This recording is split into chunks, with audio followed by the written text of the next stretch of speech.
For months, the mainstream media has been doing everything they can to try to convince people that no, the Rings of Power, it's actually a huge smash hit. People love this show. It's a global phenomenon, even though all of the numbers and all of the indication points the other direction. We know the fans didn't like this. We know the audience rejected it. That's not really a secret. But when it does come to the numbers, it's been a little bit difficult for some people to figure it out, to parse through it and figure out whether this thing is actually a hit or not. And remember, Amazon said this needs to be a global phenomenon to be a success. This needs to be numbers like we've never seen before, because of course this is money like we've never seen before spent on garbage like Rings of Power. $700 million just in season 1. That's how much it cost. $1 billion total committed to 2 seasons of Rings of Power. And you saw constant headlines like this. Is the Rings of Power a huge hit? A muted flop? It's complicated. The data that Amazon's giving to us says it's incredible,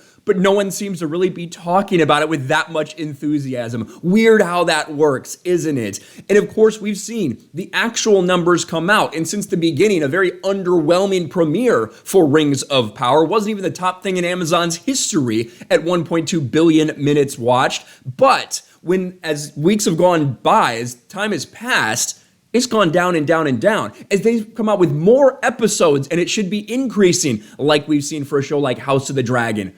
Rings of Power continues to slide to the point where it got passed by House of the Dragon. And now there's some more bad news for Rings of Power that's pretty embarrassing, to be quite honest with you.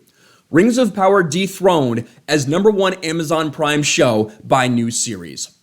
This is something that for 8 weeks, I guess 7 weeks, because you had 2 episodes come out in the premiere. For 7 weeks, you pushed down the throat of people. You marketed the hell out of it. You got it out there so much, out there to so many people's eyes. And as soon as it's over, it falls off #1. As soon as you don't release an episode, it falls off #1. Remember the terminal list? Do you guys remember this? When we were talking about the terminal list back in like July, late June, that time frame? The terminal list stayed #1 on Prime Video for weeks and weeks and weeks, despite new shows coming out, despite things like that, because people were continuing to go back and watch it. The good word of mouth of terminal list made people go out there and watch it. You know something that doesn't have any good word of mouth? Rings of Power, because it's a complete and total disaster. But let's take a look at this. After 6 weeks as the #1 piece of content streaming on Amazon Prime Video, the hit TV series The Lord of the Rings, The Rings of Power, has officially fallen off the top spot. The Tolkien adaptation, take that out of there. Just say the adaptation. There's nothing Tolkien about this bullshit, and everybody knows it. That's part of the problem. Has been dethroned by the latest show to arrive on the streamer. The new series, The Peripheral, based on the novel by William Gibson and starring Chloe Grace Moretz. Only 2 episodes are available to watch, but that hasn't stopped the new show from jumping to the top spot and beating out Rings of Power. So you come out with 2 episodes of something that wasn't highly anticipated, that there's no big budget behind, nothing like that, not near the marketing that we've seen for Rings of Power. And where's The Peripheral sitting at? #1 in the United States. And there's like nobody that's reviewed it. 196 reviews on this, and it's already overtaken Rings of Power. What this tells me, and what it should tell everybody else, is that there is nobody that's going back and rewatching Rings of Power. There's nobody that's coming into it after their friend said, you really have to get into it. The first season, it was just great. That's not happening.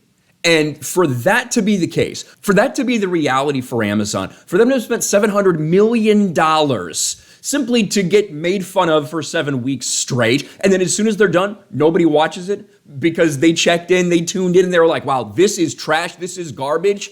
There's not going to be good word of mouth for this. There's not going to be some sort of global phenomenon surrounding it. That's why we've been calling this out each and every day, each and every week when it comes to Rings of Power, because the media has been trying to sell people a different story. They're trying to push a narrative that simply doesn't match up with reality. And for only a few days after the season finale, for another show that has effectively no interaction, let's be real, 196 reviews, that's effectively no interaction. And for it to take over the top spot from Rings of Power, that is horrific news internally for Amazon. They have to be freaking out right now because their direct competition is now destroying them, not just streaming, but also linearly because theirs there.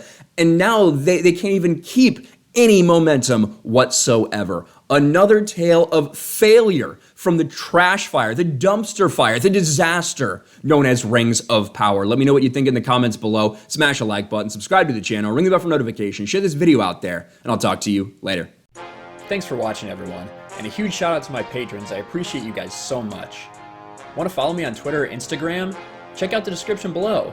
You'll find links to my P.O. box and my Patreon as well. And I'll talk to you guys later.